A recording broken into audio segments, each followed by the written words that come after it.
Welcome. You're about to step into a hidden corner of the wizarding world, one the books never showed you. This is the story of Albert Thornhill, a boy no one noticed, until he saw something no one else could. Harry Potter's death, reflected in the Mirror of Erised. Set during the events of Philosopher's Stone, this tale runs in the shadows of the original story, unseen but essential. You'll walk the midnight corridors of Hogwarts, witness secrets in the Forbidden Forest, and stand beside a hero who never sought the light. No spells will be cast for glory. No names will be sung in the Great Hall. But sometimes, the quietest choices save the world. Press play and listen closely. The castle is watching. September 1st, 11 a.m. Platform 9 3/4. Rain drizzled against the red bricks of King's Cross, but on Platform 9 3/4, the sun was shining. Magically, of course. Steam curled from the scarlet engine, mingling with the hoots of owls, children's laughter, and the anxious clucking of chickens someone had apparently decided to bring to Hogwarts. Amid the chaos, pressed against the side of a carriage, stood a boy. He was 11. His name was Albert Thornhill. He wasn't smiling. He wasn't waving to parents. He wasn't laughing at flying cages or dancing trunks. He just stood there, watching, as if memorizing every face so he could avoid them all later. His trunk, battered with one broken clasp, sat beside him. No labels, no name, just a dull owl-shaped badge, the last gift from his father, given before they took him away. "Albert!" A sharp voice cut through the noise. "Don't stand there like a monument to failure. Get your things on the train." It was Aunt Margot, tall, thin. Her face looked carved from old oak. Not a single soft line.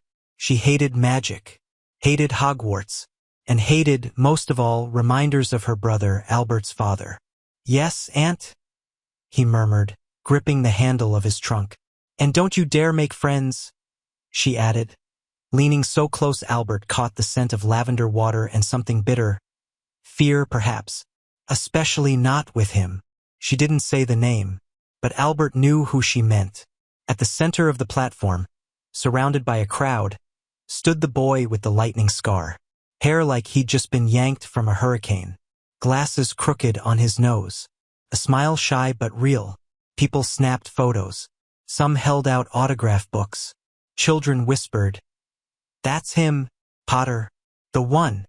Albert looked away. Why him? Why always him? He didn't envy Harry Potter. Well, maybe a little, but more than anything, he feared him. Because wherever Harry appeared, everyone else disappeared. As if the world narrowed to a single face.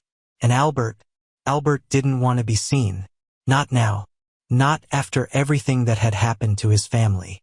September 1st, 12:47 p.m. Hogwarts Express, Carriage 7, Compartment D. Albert found an empty compartment near the very end of the train. He shut the door, drew the curtains, and sat by the window, knees pulled to his chest. Outside, houses blurred past, then fields, then forest. He didn't read, didn't eat sweets, didn't speak. He just stared at the glass, at his own reflection. Pale, tired, eyes that had seen too much for 11 years. The compartment door creaked. "Hey, is this seat taken?" Albert flinched. In the doorway stood a freckled redhead, clutching a half-eaten chocolate frog. "Ron Weasley," the boy said, plopping down across from him. "You a first year too?" Albert nodded, eyes still down. "I'll probably end up in Hufflepuff," he muttered. "All Thornhills do." "Hufflepuff." Ron grimaced. "Well, better than Slytherin, I guess. That lot's full of." He didn't finish. Laughter echoed down the corridor. Loud, confident. The door flew open. Well, Weasley, freeloading again?" Draco Malfoy stood in the doorway like he owned the entire train. Behind him loomed Crabbe and Goyle, silent as boulders. Ron flushed. "Piss off, Malfoy." "And who's this?" Draco's gaze flicked to Albert. "What's your bloodline? Thornhill?" Father mentioned your affairs. Says your family disgraces pure blood." Albert clenched his fists under the table. He knew it was true. Knew the name Thornhill was now whispered with scorn. But hearing it from Malfoy, it felt like a slap. I'm not responsible for what my father did, he whispered. And who is? Draco smirked. Potter, maybe? He spun on his heel and strode out, slamming the door behind him. Ron sighed. Don't take it personally. He talks to everyone like that, especially those who, well, aren't in favor. Albert said nothing. He was thinking about Malfoy's words. Potter, maybe? Why did everything always come back to Potter? Why was even his shame now tied to that boy? September 1st, evening. The sorting hat ceremony. The great hall loomed vast and glittering. Candles floated midair. Long tables stretched like rivers. Hundreds of faces stared at the line of first years gathered before the sorting hat. Albert stood at the very end. His palms were sweating. His knees trembled. He wasn't afraid of the hat. He was afraid of what it would say. Because if it spoke his name, everyone would remember. Everyone would recall the Thornhills, their fall, their disgrace. Potter, Harry! The hall erupted in applause. Someone shouted, We're with you, Potter. Harry, pale as parchment, placed the hat on his head. 10 seconds later, the cry, Gryffindor! Albert gritted his teeth. Of course. Where else? Thornhill Albert. A few snickers. Murmurs. Thornhill? Seriously? They're still alive? The hat touched his head. Instantly, a voice, soft as wind through leaves. Curious, very curious. You hide. You fear. You don't wish to be seen. But within fire, you could be loyal. You could be wise. You could be brave. But you've chosen the shadow. And I will honor your choice. Hufflepuff. The applause was polite, quiet. Albert walked to the table without lifting his eyes. He sat at the very edge, beside a girl in glasses who smiled at him. Hi, I'm Susan Bones. Albert, he replied, not smiling back. He watched as Harry Potter was welcomed like a king. Everyone standing, waving, cheering. As Dumbledore smiled at him personally, Albert lowered his head, picked up his spoon, began to eat, slowly, silently. Let them watch him. I'll be the shadow. I don't need this world, and it doesn't need me. But deep inside, a quiet voice asked, what if one day you become necessary? That same night, Hufflepuff Tower, first year's dormitory. Albert lay in bed, staring at the ceiling. Outside the window, the moon. Inside the room, the soft snores of sleeping boys. He couldn't sleep. He thought of the platform, the train, the hat, Potter. He pulled from under his pillow a small locket, his father's last gift. Inside, a photograph, his mother laughing, his father holding him, age 5. All three happy. Before everything, he closed the locket, hid it again. You chose the shadow, the hat had said. Fine, let it be so. But even in shadows, reflections sometimes appear, and sometimes they stare back. December 25th, Christmas. Hogwarts, 2:17 a.m. Everyone was asleep. Even Peeves. Even he seemed to have taken a break, lest a hangover from the whiskey-laced Christmas pudding catch him off guard. Silence ruled Hogwarts, broken only by the crackle of logs in fireplaces and the distant howl of wind beyond the windows. Albert Thornhill was not asleep. He lay staring at the ceiling, counting cracks in the stone masonry. The 13th looked like a dragon. The 21st, like his father's face. The 32nd, like a lightning bolt. Like Potter's. He clenched his teeth, sat up, pulled on his robe. Silently, like a shadow, he slipped out of the dormitory. He didn't know where he was going. He just couldn't lie still, couldn't think, couldn't feel. Holidays were pain. Gifts were mockery. Joy belonged to others.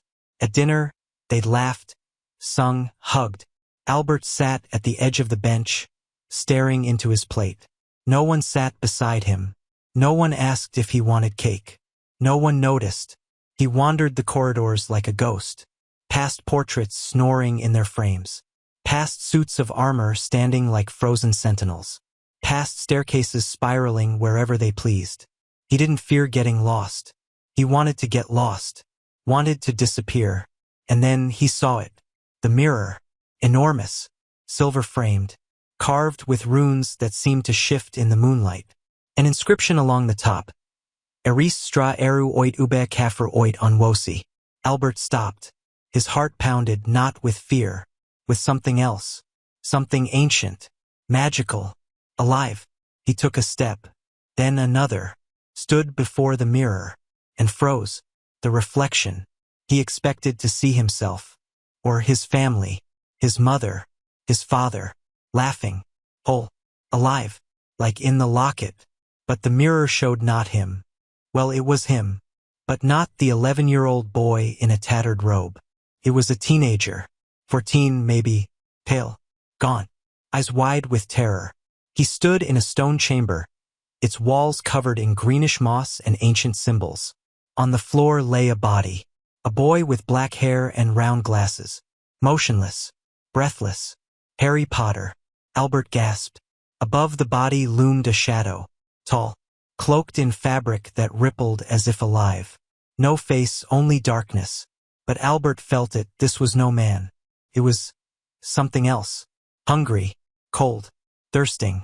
The shadow raised its hand. In it glimmered a stone. Red. Radiant. The Philosopher's stone.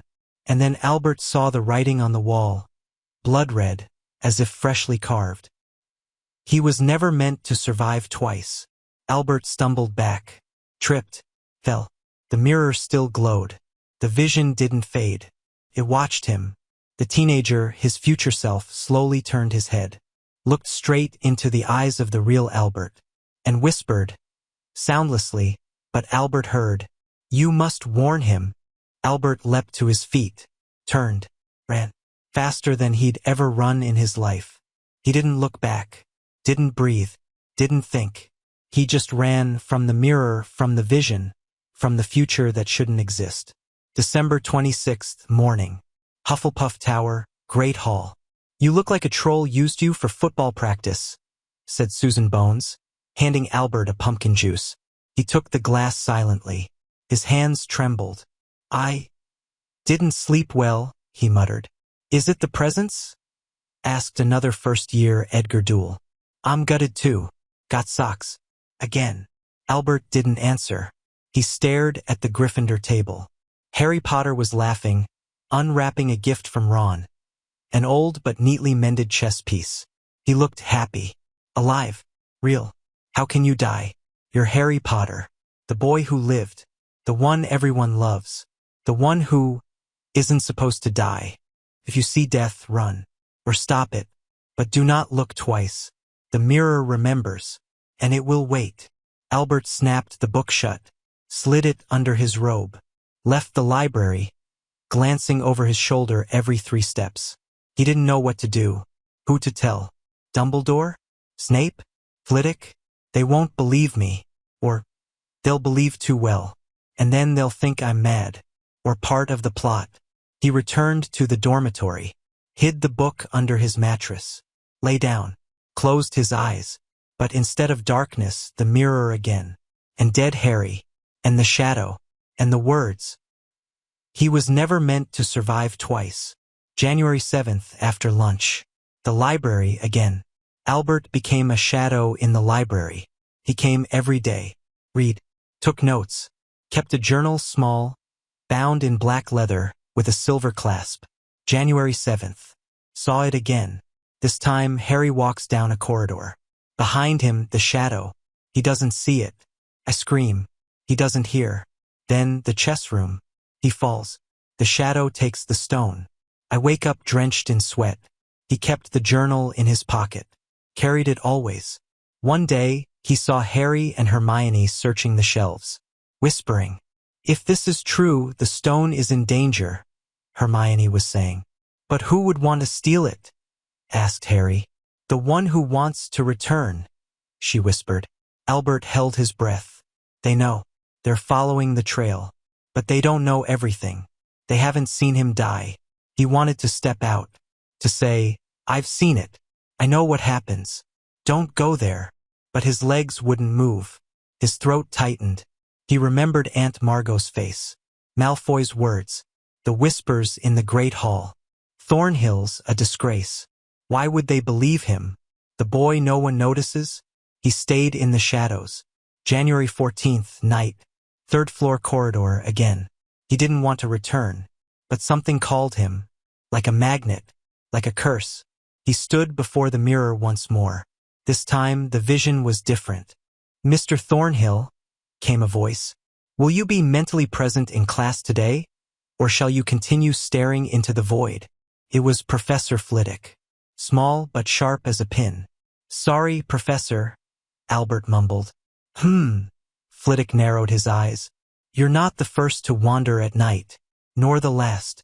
But Hogwarts does not forgive curiosity, Mr. Thornhill, especially not on the third floor." Albert froze. He knows? But Flitwick had already turned away, humming a Christmas carol. December 31st, afternoon. The library, restricted section. Albert couldn't forget the mirror. It haunted him. In dreams, in class, in meals. He saw Harry's lifeless face, heard the shadows whisper, saw the writing on the wall. He was never meant to survive twice. He had to know. What was it? Prophecy? A hallucination? A curse? He slipped into the library after dinner. Madame Pants had gone for tea. It was her birthday, and even she deserved a break. Albert slid into the restricted section. His heart hammered like a drum. He found the book. Dusty, tattered. Faded title, Mirrors of Fate, The Magic of Reflections. Author Elias Thornhill. Thornhill. Albert swallowed. This was his great-great-grandfather. Artifact maker. Mirror scholar. One of those who'd aided Dumbledore in his youth. He opened the book. Pages crackled like old bones. The Mirror of Erised is not merely a reflector of desire. It is a conduit between worlds. Present, past, and possible futures. Those whose blood carries the gift of foresight, even dormant, may see not what they wish, but what must come to pass, unless interfered with. Albert trembled. Warning. Visions in the mirror are not always precise. They are probabilities, branches. But if one believes what they see, probability becomes path, and path becomes fate. He turned the page. Part of it had been torn out. Someone deliberately had destroyed the information. Only one line remained, written in a shaking hand. Harry stood before the mirror, smiling, hugging his parents. Albert couldn't see their faces, but Harry laughed, truly, happily. Then the reflection began to shift. The parents vanished. In their place, Dumbledore. He looked at Harry, then at Albert, straight at him, and said soundlessly, but Albert heard, "The mirror shows not only the heart's desire, but the shadows of fate. You see them, Albert, because you are the last Thornhill, and your blood remembers." Albert stepped back. The mirror dimmed.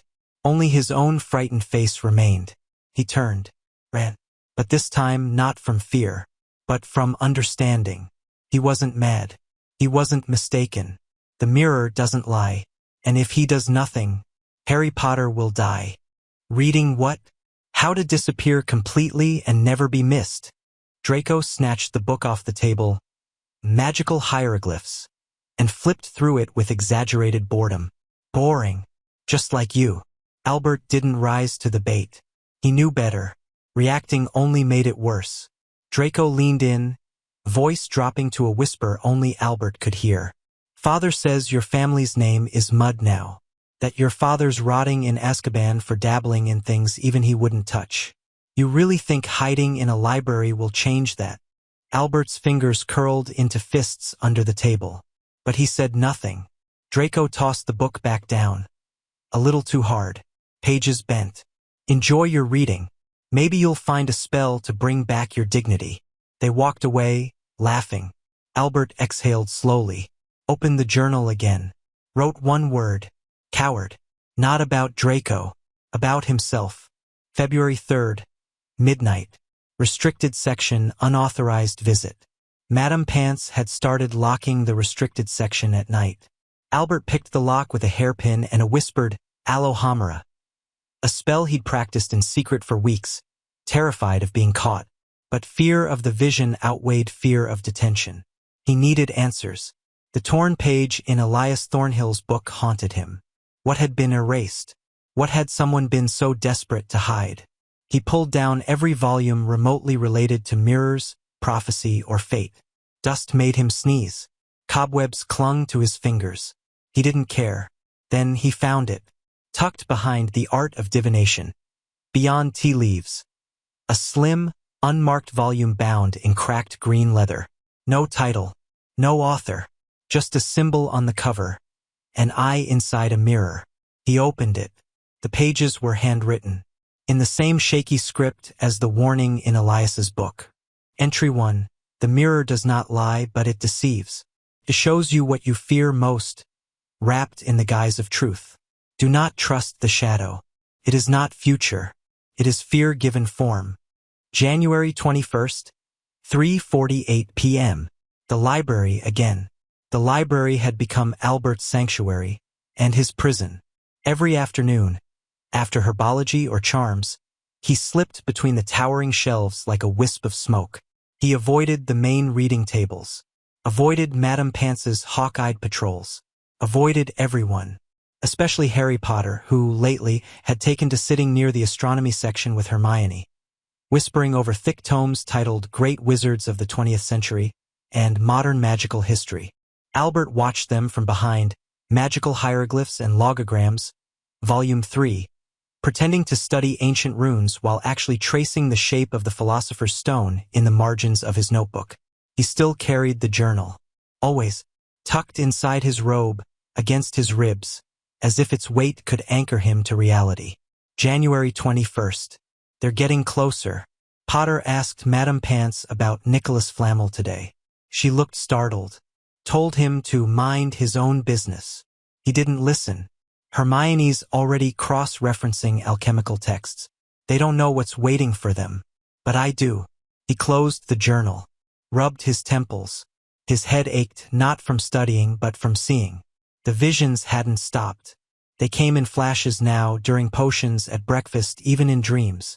Harry falling through a trapdoor. Harry screaming as chess pieces closed in. Harry standing before the mirror, not smiling this time. Terrified. And always the shadow. Watching. Waiting. Reaching. Albert shuddered. Still hiding behind books? Thornhill? He jumped. Nearly dropped the journal. Draco Malfoy stood over him, arms crossed, smirk sharp as a knife. Crabbe and Goyle loomed behind him like mismatched bookends. I'm not hiding, Albert muttered, sliding the journal out of sight. I'm reading. Entry 7. I saw my daughter die in the glass. I tried to stop it. I ran to her, pushed her out of the way. The carriage still struck her. The mirror showed me the path, but not the price. Final entry. If you are reading this, you have the blood. You have the sight. You have the curse. The mirror chooses its witnesses. It does not ask. It does not warn. It only shows, and waits. Do not look again. Burn this book. Forget. Survive.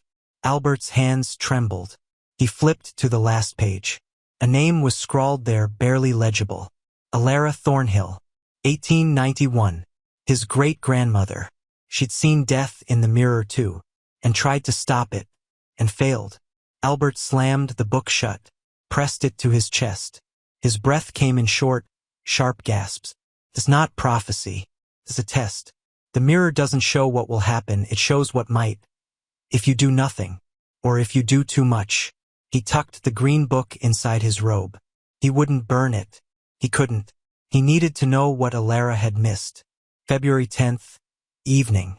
Hufflepuff common room, the first crack. Albert, you've been acting weird, Susan said, plopping down beside him with a plate of treacle tart. Like, weirder than usual. He didn't look up from his transfiguration essay. I'm fine. You're not fine. You jump when someone says mirror. You flinch at shadows. You haven't eaten pudding in 3 days, and you love pudding. Albert set down his quill, looked at her, really looked. Susan wasn't prying. She was worried. Genuinely. He almost told her. Almost said, I see Harry Potter dying. In a room with green moss. A shadow takes the stone. I don't know how to stop it. but the words stuck in his throat. What if she told someone? What if they thought he was cursed? What if they took him to Madame Pomfrey, or worse, to Dumbledore? He forced a smile. Just tired. Exams are coming. Susan didn't look convinced, but she nodded. Okay, but if you need to talk, I'm here. Even if you're rubbish at putting appreciation. He smiled for real this time. Small, brief, but real. It was the first crack in his armor, and it terrified him. February 17th, night. The Forbidden Forest by accident. It was supposed to be simple. Harry and Draco had gotten into a fight after dinner. Something about Norbert the dragon, though Albert only caught fragments. Professor McGonagall gave them detention. Together, with Hagrid, in the Forbidden Forest. Albert didn't mean to follow them. He just couldn't sleep. Again. He wandered toward the courtyard, hoping the cold air would clear his head. He saw them leave, Harry, Draco, Hermione, who'd insisted on coming, and Neville, who'd tripped over his own feet trying to sneak along. Curiosity or dread pulled him after them. He kept his distance, stayed behind trees, listened. Hagrid's voice rumbled ahead. Keep close now. Something's killed a unicorn. Fresh blood. Not right, that isn't. Albert's blood ran cold. A unicorn? Killed? The vision flashed in his mind.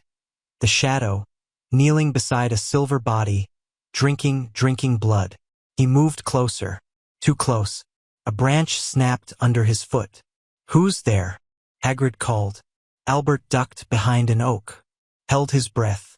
Probably just a squirrel, Harry said. Or Peeves, Hermione added. They moved on. Albert waited, then crept forward, following the trail of broken ferns and Hagrid's heavy footprints. He found them at the clearing's edge.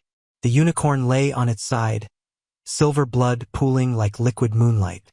And beside it, the shadow, tall, cloaked, faceless, bent low, plunged its hands into the blood, lifted them to where its mouth should be. Albert gagged, turned away and tripped.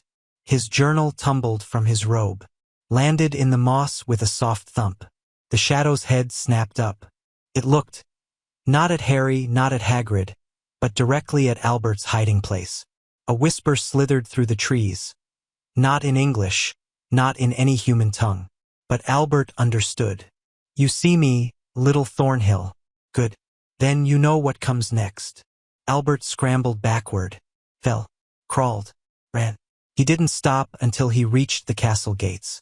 He didn't look back, didn't breathe, didn't think.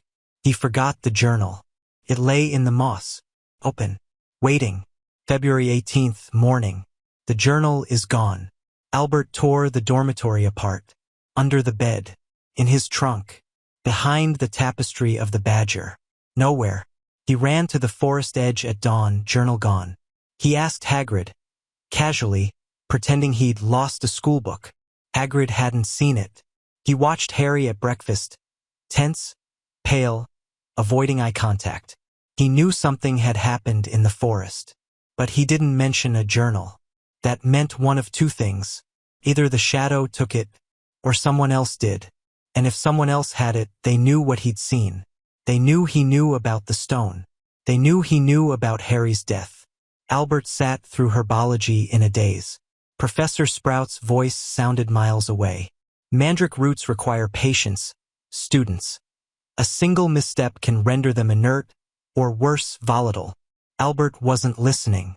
He was thinking. If the journal was found, who would read it? Snape? Dumbledore? Malfoy? The Shadow? He didn't know. But one thing was certain. The game had changed. He was no longer just a witness. He was a player. And the board was set. February 18th, 8:32 p.m. The Astronomy Tower. Albert didn't sleep. He didn't eat. Didn't speak. Just sat at the very top of the Astronomy Tower, knees pulled to his chest, staring at the Forbidden Forest in the distance. The moon hung low, fat and pale like a watching eye. His journal was out there, somewhere in the moss, in the mud, in someone's hands. He checked the Ollery, nothing. The entrance hall, nothing. Even Filch's office, peering through the keyhole, heart in his throat. only to see the caretaker snoring over a mug of cold tea and a copy of Punishments in You, a guide to whipping young wizards into shape. No journal, which meant it hadn't been found by staff, which meant it was still out there, or worse, in the hands of someone who shouldn't have it. He pulled the green book from his robe, Alara's book. He'd read it 3 times since last night. Every word, every tremor in her handwriting. She'd seen death too, tried to stop it, failed. The mirror does not lie, but it deceives. It shows you what you fear most, wrapped in the guise of truth. What if Harry's death wasn't certain? What if it was just one path? What if, by trying to stop it, Albert made it happen? He shuddered, closed the book, pressed it to his forehead like a prayer. Talking to yourself again, Thornhill? Albert nearly fell off the ledge. Professor Flitwick stood behind him, wrapped in a thick purple scarf, steaming mug in hand. He didn't look angry, just tired, and oddly gentle. Sir, I didn't see you. Few do, Flitwick said, sitting beside him. No easy feat for a man half Albert's height. He handed Albert the mug. Peppermint tea, good for nerves. And midnight brooding. Albert took it, didn't drink. Flitwick sighed, looked out at the forest. You're not the first student to lose sleep over things seen in mirrors, he said quietly. Nor the first Thornhill. Albert froze. You know about the mirror? Flitwick smiled, small, sad. I was here when your great-grandmother studied. Alara, bright girl, too curious for her own good. He paused. She wrote a book, didn't she? Green cover. No title. Albert's breath caught. You've read it? No, I buried it. After what happened. Flitwick turned to him, eyes sharp. The mirror doesn't just show futures, Albert. Tests them. It shows you the worst path to see if you'll walk it, or change it. Then, Harry's death. It's not certain. Flitwick didn't answer directly. He sipped his tea. The mirror chose you. That means something. Your blood remembers. Your fear sees. Your choice matters. He stood, patted Albert's shoulder. Find your journal, before someone else does. And Albert, yes, sir? Don't go into the forest alone. Then he walked away, humming, leaving Albert with the tea, the book, and a truth heavier than stone. He could still change it. February 20th, lunchtime, the Slytherin table. Albert didn't mean to eavesdrop. He was just passing. On his way to return a library book, Advanced Potion Making. Snape would notice if it was late. He walked behind the Slytherin table and heard his name. Thornhill's gone completely barmy. Draco was saying, loud enough for half the hall to hear. Wandering the forest at night? Talking to trees? Probably trying to summon his father's ghost. Crabbe snorted. Or sell his soul for decent grades. Goyle, mouth full of treacle tart. Do you think he's the one stealing stuff? Heard Flamel's name got scribbled on a wall near the 3rd floor. Albert stopped, heart hammering. Flamel, 3rd floor, scribbled on a wall, just like in his vision. He turned slowly and looked at Draco. Draco saw him, smirked. Oh, look who's alive. For now. Albert didn't react, didn't flinch, didn't run. He walked straight to the Slytherin table, stopped in front of Draco, leaned down, close enough that only Draco could hear. If you have my journal, he whispered, voice low and steady, burn it or give it back. But if you read it, if you know what's coming and you do nothing. He let the threat hang. Didn't need to finish. Draco's smirk faltered. Just for a second. Albert straightened, walked away. He didn't know if Draco had the journal. But now Draco knew he knew. And fear was a better weapon than magic. February 25th, midnight, the trophy room. Albert waited. He'd left a note. And signed. Slipped under Draco's dormitory door. Trophy room. Midnight. Come alone. Or the whole school learns what your father's hiding in the ministry vaults. It was a bluff. He had no idea what Lucius Malfoy kept in his vaults. But fear again was the key. Draco arrived, alone, pale, wand clutched tight. Where's my father's secret? He hissed. Albert stepped from behind the Quidditch Cup display. I don't know, but you're going to tell me something better. He held up the green book, opened it to Alara's final entry. Draco's eyes flicked over the words. What is this? Some family diary. It's a warning. About the Mirror of Erised. About what it shows. About Harry Potter dying. Draco went very still. You're mad. Am I? You were in the forest. You saw the shadow. You saw the unicorn's blood. You know something's coming. Draco's grip on his wand tightened. Even if I did have your stupid journal, why would I help you? Albert took a step closer. Because if Potter dies, the shadow wins. And whatever it is, it won't stop at Hogwarts. It'll come for purebloods next. Even Malfoy's. Silence. Then Draco reached into his robe. He threw the journal at Albert's feet. Here, take it. I didn't read much. Just enough to know you're either cursed or cracked. He turned to leave. And Thornhill? Albert picked up the journal. Yes. Stay out of my way. And if Potter dies, don't say I didn't warn you. Then he was gone. Albert opened the journal. Flipped through the pages. Nothing was missing. No notes. No marks. No spells cast on it. Draco had been telling the truth. He hadn't read it. Someone else had. March 1st dawned the mirror one last time. Albert didn't plan to go back. But the green book burned in his hands. Alara's words echoed in his skull. Do not look again. Burn this book. Forget. Survive. He couldn't forget. He wouldn't survive, not if Harry died. So he went.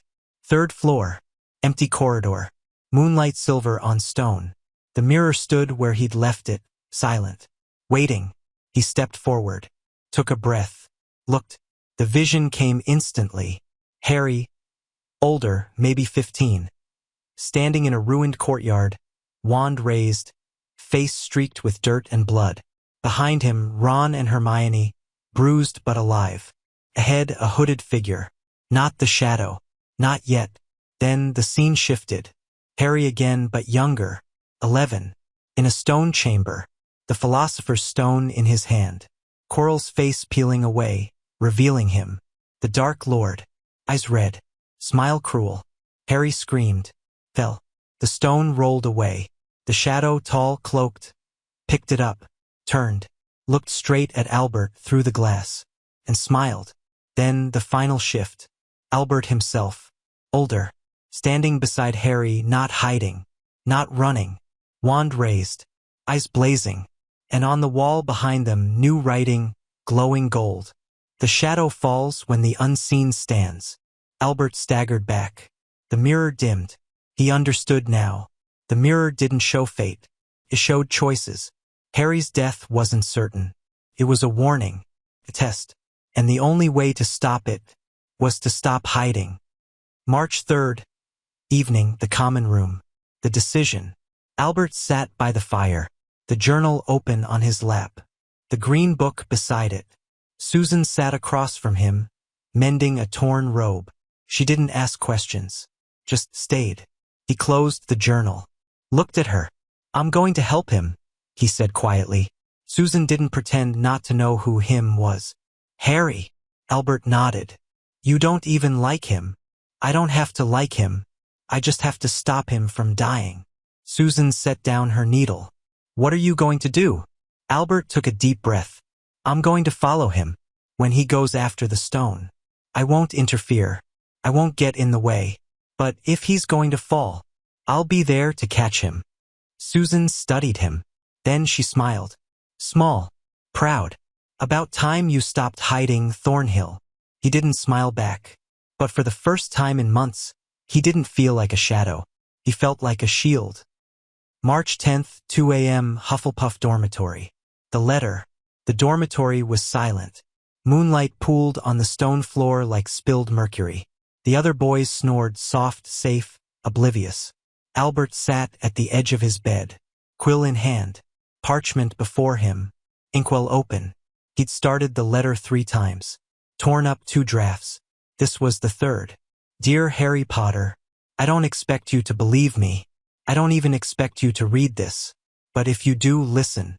I've seen you die. Not in a dream. Not in a story. In the Mirror of Erised. It showed me a room with green moss on the walls. A shadow drinking unicorn's blood. You lying still. The philosopher's stone in its hand. And words on the wall.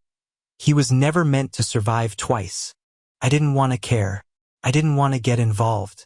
I thought, maybe you deserved it. All the attention. All the fame. All the love I never had. But then I saw you laugh with Ron. I saw you stand up for Neville. I saw you look at the mirror and see your parents.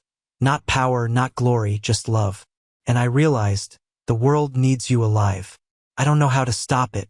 I'm not brave like you. I'm not smart like Hermione. I'm just here, watching, waiting, hoping. If you're reading this, don't go to the third floor alone. Don't trust the shadows. Don't look into the mirror again. And if you do, I'll be there. A.T. He stared at the parchment. The words glowed faintly in the moonlight. Not with magic, but with truth. He folded it, sealed it with wax, pressing his thumb into it, leaving no crest, no mark. Just a dent, a fingerprint, a proof he existed. Then he almost burned it, held it over the candle on his nightstand, watched the flame lick the edge. He won't believe you. He'll think you're cursed, or mad, or worse, working with the shadow. He pulled it back, tucked it into his robe. He wouldn't send it, not yet, but he would carry it, in case. March 15th, afternoon, Greenhouse 3. The confession. Why are you helping him? Susan didn't look up from repotting a venomous tentacula. Her gloves were muddy. Her hair was tied back. Her voice was calm. Albert stood beside her, pretending to prune a Flutterby bush. I'm not helping him. I'm observing. Bullshit, Susan said, snapping a vine with more force than necessary. You've been following him, watching his schedule. You skipped potions to trail him to the library. You're planning something. Albert sighed. Put down the shears. What if I told you I could see the future? Susan finally looked at him, raised an eyebrow. Like Trelawney?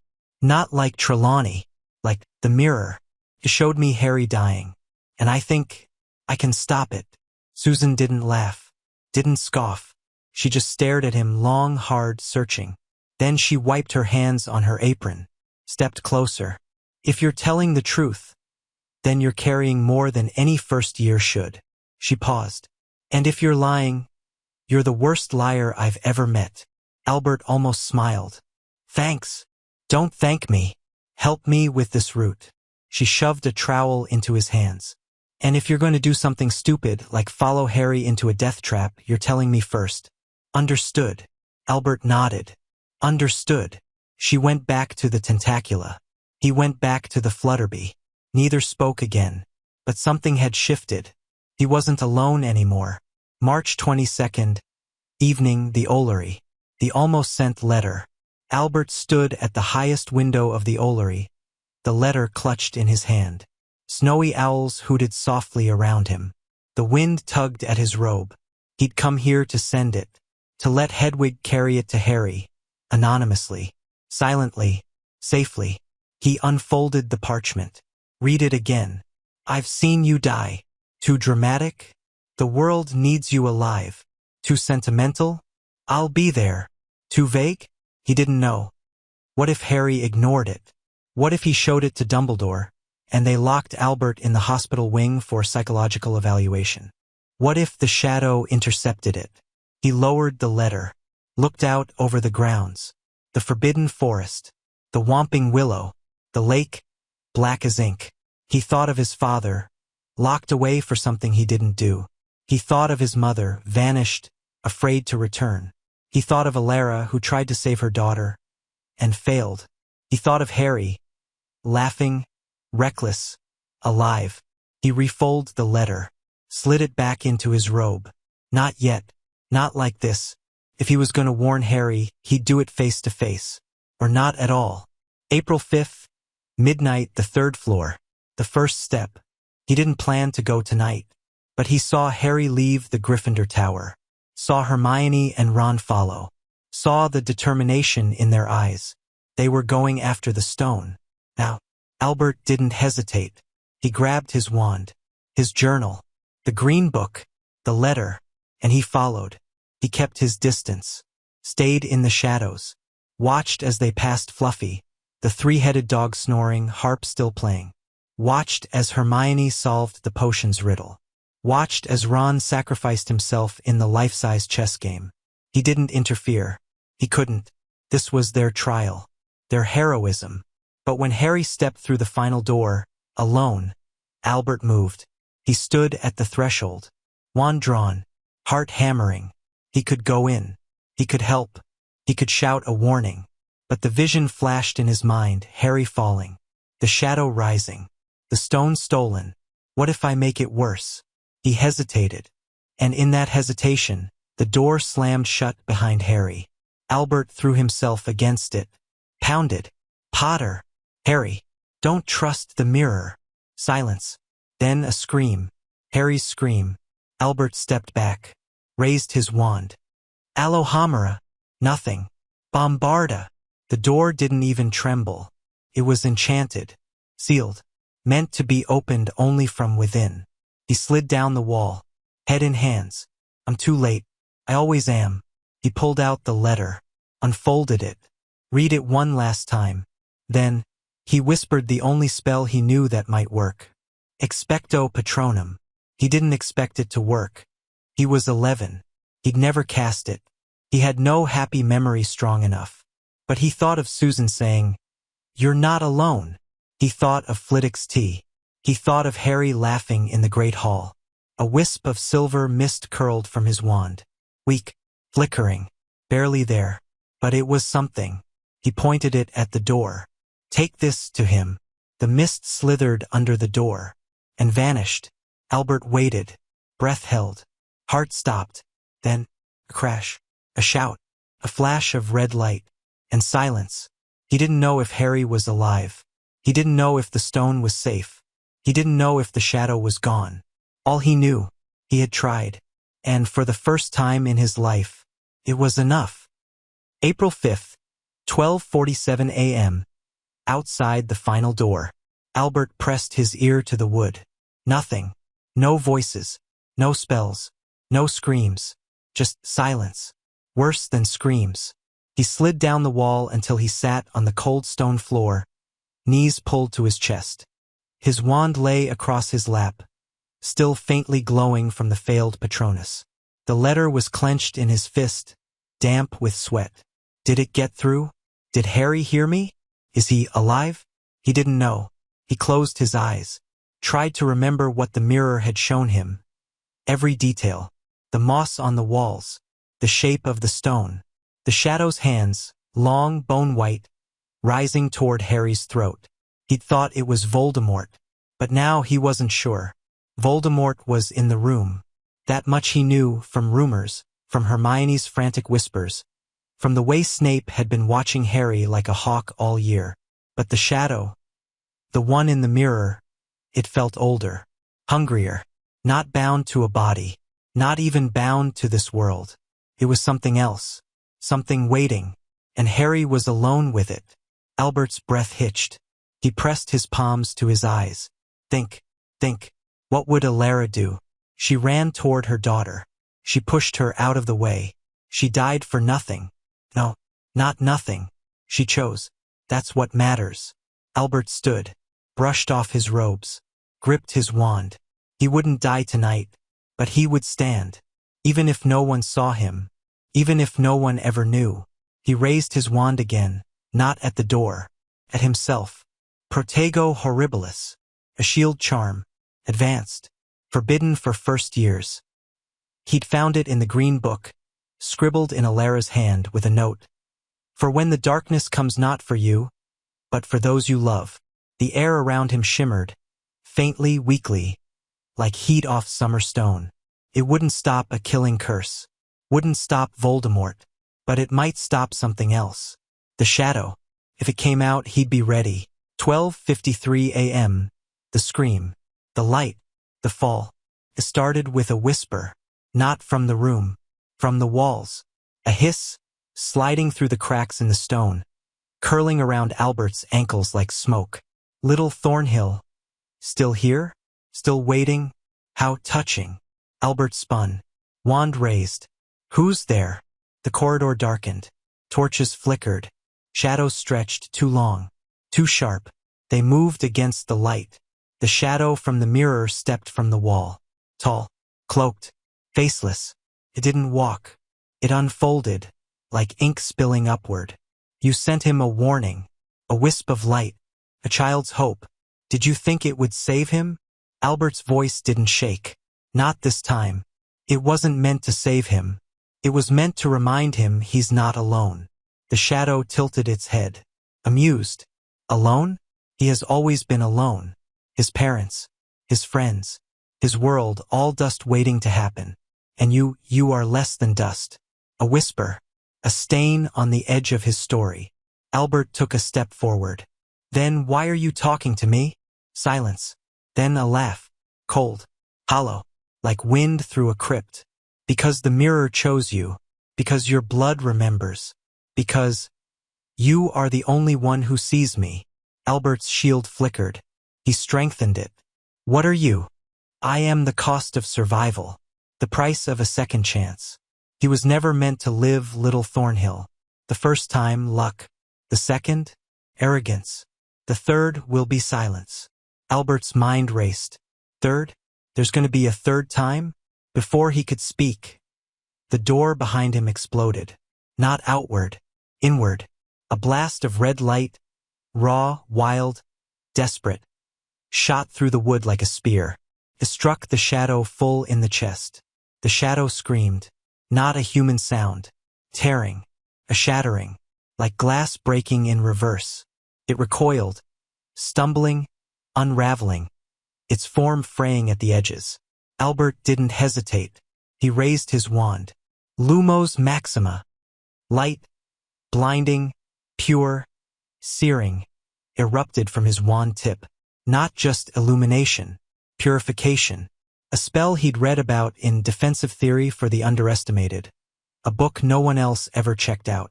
The shadow shrieked again. A sound that made Albert's teeth ache and melted backward into the wall. Gone. For now. Albert collapsed to his knees, gasping, shaking. The light faded. His wand clattered to the floor.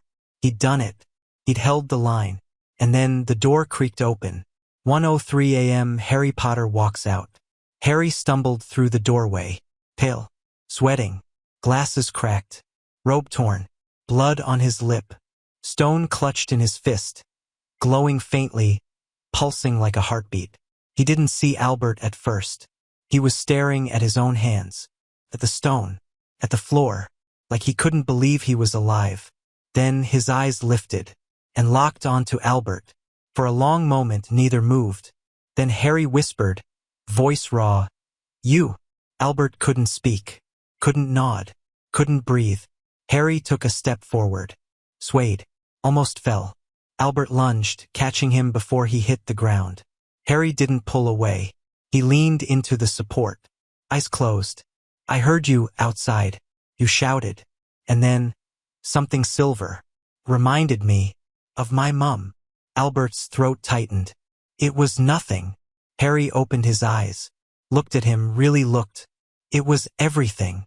He didn't ask questions, didn't demand explanations, just gripped Albert's arm like a lifeline. Together, limping, bleeding, silent, they walked back down the corridor, past the chessboard, Ron still frozen mid-sacrifice, past the potions riddle, Hermione stirring, groaning, alive, past Fluffy, still snoring, one paw twitching in a dream. They didn't speak. They didn't need to. At the foot of the grand staircase, Harry stopped, looked at Albert. You're not in Gryffindor, he said, like he'd just realized it. Albert shook his head. Hufflepuff. Harry smiled, small, tired, real. Good. We need more of you. Then he walked away, toward the hospital wing, stones still in hand. Albert stood there, alone again, but not invisible. Not anymore. April 6th, morning, the aftermath. The unseen victory. The school buzzed. Harry Potter had saved the stone. Quirrell was dead or gone. Voldemort was defeated again.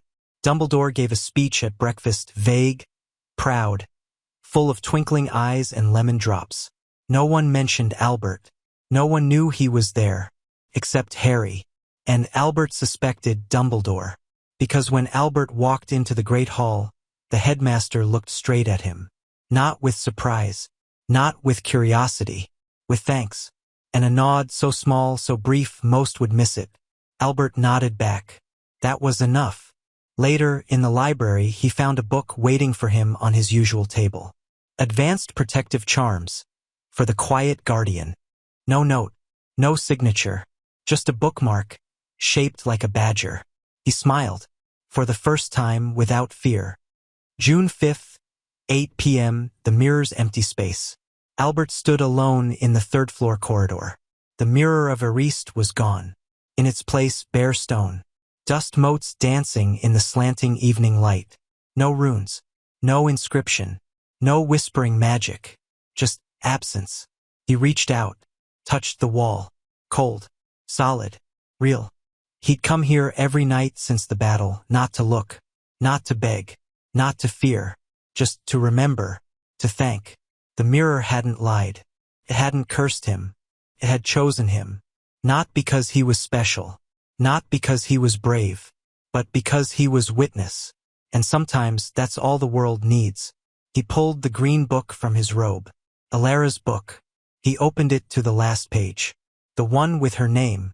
He took out his quill, dipped it in ink, and wrote, beneath her final words, "The shadow falls when the unseen stands." Albert Thornhill, June 5, 1992. I stood, and the shadow fell. He closed the book, tucked it away. He wouldn't burn it. He wouldn't hide it. He would carry it. Into next year. Into the next battle. Into whatever came next.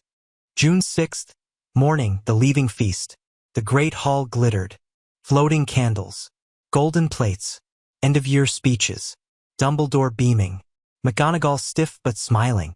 Snape scowling into his goblet, though Albert thought he saw the potion's master glance at Harry once, and not with hatred, with something almost like respect.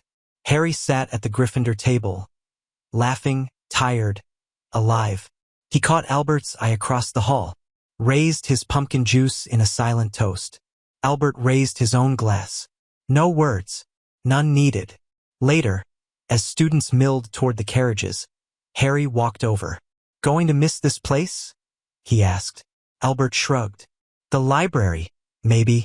The food, definitely not. Harry grinned. Same. A pause. Then quieter. You never told me what you saw. In the mirror. Albert looked down. It doesn't matter now. It matters to me. Albert met his eyes. I saw you die, and I couldn't let that happen. Harry didn't flinch. Didn't laugh. Just nodded. Good thing you were there, then. He clapped Albert on the shoulder, firm, warm, real, and walked away. Albert stood there, the touch still burning on his robe. He hadn't saved Harry. He hadn't fought Voldemort. He hadn't solved riddles or played chess or caught flying keys. But he had stood, and that had been enough. June 6th afternoon, Hufflepuff dormitory. The last entry. He sat on his bed, trunk packed, owl ticket tucked in his pocket, the journal open on his lap. He wrote, slowly, carefully, the final entry. June 6th. The year is over. The stone is safe. Potter is alive. The shadow is gone, for now. I don't know if it was Voldemort. I don't know if it was something worse. But I know this, it will come back. And when it does, I'll be ready. I used to think the mirror showed me the future. Now I know it showed me a choice. To hide or to stand. To be nothing, or to be necessary. I chose to stand. I chose to be seen. And if the mirror ever returns, I won't look away. A.T. He closed the journal, slid it into his trunk. Beside it, the green book. Beside that, the unsent letter. He would keep them, not as relics, as reminders. June 6th, for 30 p.m. Platform 9 3/4. The train. The future. The scarlet steam engine hissed, impatient. Students hugged, cried, promised to write, Owls hooted from cages. Parents waved. Siblings tugged at robes. Albert stood near the rear carriage, same spot as September. But he didn't press himself against the wall. Didn't hide. Didn't stare at the ground. He watched. He smiled. He belonged. Oi! Thornhill! He turned. Harry jogged over, trunk bouncing, Hedwig's cage in hand. Ron and Hermione followed, Ron complaining about his broken chess set, Hermione already listing summer reading. You sitting alone again? Harry asked. Albert shook his head. Not if you're offering. Harry grinned. Good. Ron snores. Hermione recites arithmancy in her sleep. You're our only hope for sanity. They climbed aboard. Found a compartment. Windows open. Breeze warm. Chocolate frog cards scattered on the seat. As the train pulled away from the platform, Harry leaned back, eyes half closed. Think next year will be quieter? Albert looked out the window, at the castle shrinking in the distance, towers glowing gold in the sunset. No, he said softly. I don't think it will. Harry didn't argue, just smiled. Good. And for the first time, Albert smiled back. Not because he was happy, but because he was ready. Epilogue, June 7th, Dumbledore's office. The unsent letter. The office was quiet. Fawkes preened on his perch. The pensive glowed softly. Lemon drops sat in a dish, untouched. Dumbledore sat behind his desk. In his hands, a folded parchment, sealed with plain wax. No name, no mark, just a thumbprint. He'd found it tucked inside advanced protective charms. For the quiet guardian, left on Albert's library table. He broke the seal. Read the letter. Then he smiled. Not his usual twinkling grin. A deeper smile. A knowing one. He placed the letter in a drawer. Locked it. Tapped it once with his wand. Salvum servar. To keep safe. Then he turned to Fawkes. I believe, my friend, we may have found our next keeper of secrets. Fawkes trilled low, warm, approving. Outside, the sun set over Hogwarts. And somewhere, deep in the forest, a shadow stirred. Waiting, watching, knowing. The unseen boy is watching back now.